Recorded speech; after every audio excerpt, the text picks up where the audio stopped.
Hey, what's up guys, and welcome back to my channel. My name is Hafsa for those of you who don't know me, and in today's video I thought let's talk about how to make the most out of your placements. And that means trying to be as proactive as possible, trying to put your best foot forward, you name it.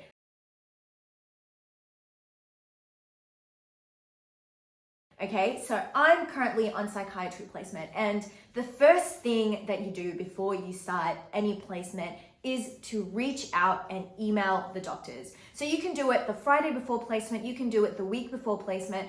No, like it doesn't matter when you do it, as long as you do it one of those days, and preferably during the business hours, like during a time that you know that the respective doctor or lecturer is more likely going to reply to your email. So say I'm starting placement on Monday, I can email either today being Thursday, I could have emailed on Monday, and like kind of the last time to email would be Friday, but obviously emailing is better than not emailing. And this is what emailing does. Basically, it sets you apart from everyone else because it shows how proactive you are. And for those of you who are like, okay, so like I want to send an email, but I don't know what to tell the doctor or the lecturer in charge. This is what you say. You go like, dear Dr. I'm going to make up a doctor's name right now. So, dear Dr. Johnson, hope this email finds you well. I'm one of the students on the upcoming placement, and I was just wondering if you wanted me to learn anything before getting on placement. And usually, in my experience, they always reply. When you get that reply from the lecturer, that's amazing because you know before getting in there exactly what you need to study. So for psychiatry placement, this first week for me was all about alcohol and drug abuse. And if I hadn't done that, I wouldn't have known. So that means before starting placement, what you have to do is brush up on all of that. So that means brushing up on all the opioids and what to give for someone who is addicted, what these facilities are about. And this is great because you know how things work and you also formulated some questions in your mind. Okay, so another thing that all of you should be thinking about is you need to find out what a placement is like before you actually go there. And you get this feedback from students who have previously done this placement. So it's either students in the year above, or you could do it from people in the same cohort as you who have done this placement. So you ask them things like, oh, like what was it like? Was it intense? Was it not intense?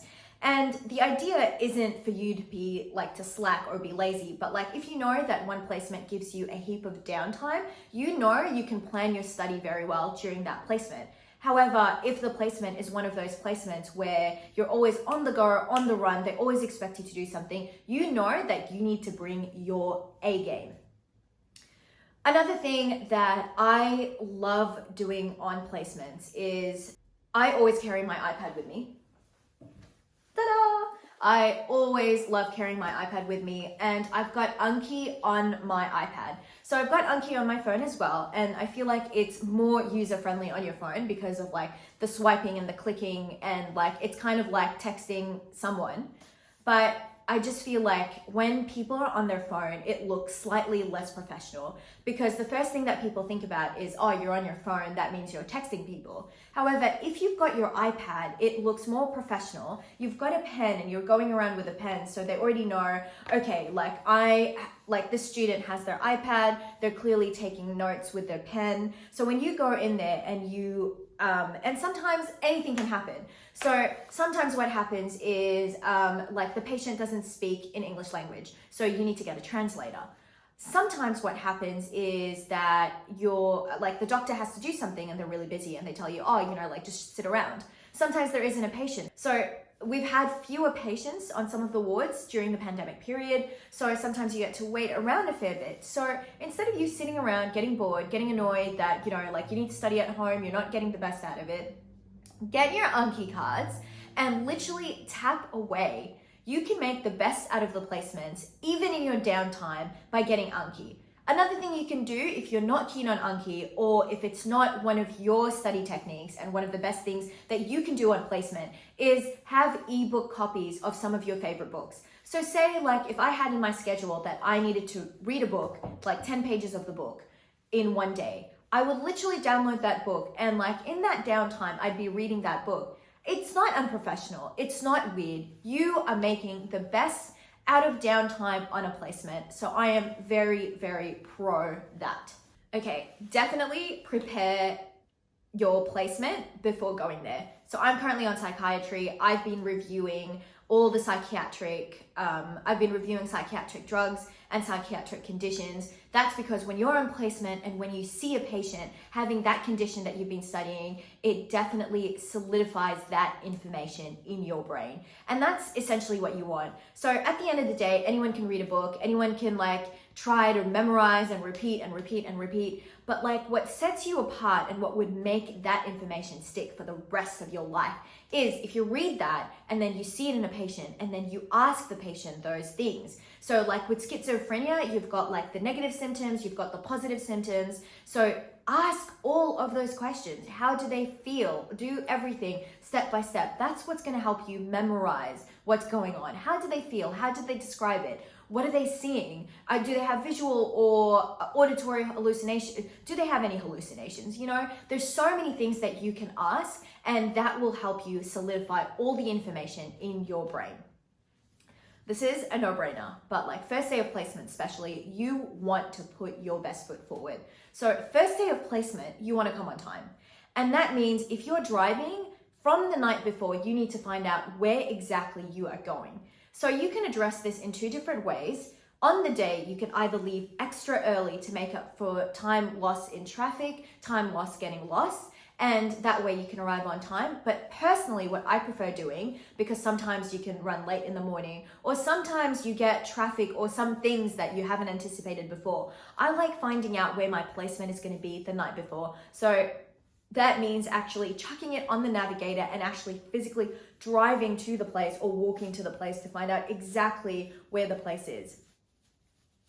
And also, when you come on time, usually it makes an amazing impression. You start the thing on time and they always tell you exactly what you need to know. So today, on day one of psychiatry placement, we had a translator with us and she was telling us, okay, so this is what you're going to expect. This is how the clinic runs. Usually you leave by around this time. It's all the things that they don't really give you in the student handbook. So I would definitely say day one is probably one of the most important days, and in terms of giving the doctor, the nurses, and everyone associated with the ward the best impression of yourself. And most importantly, have fun. Placement is kind of like a taster of what it's going to be like when you're an actual doctor. So you get to see a heap of conditions. You don't have that responsibility. You just ask the doctor for a heap of questions. So my final advice to you is have a heap of fun. So I hope this video helped you. If you have any questions, put them in the comment section below. I'll be happy to answer those questions.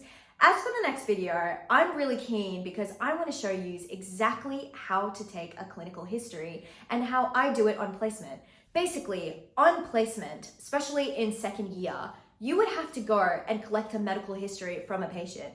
And because you're in second year and you haven't been really exposed to different patients and you haven't really refined your technique, it's sometimes harder to take a clinical history. So that's coming up in next week's episode. Stay tuned.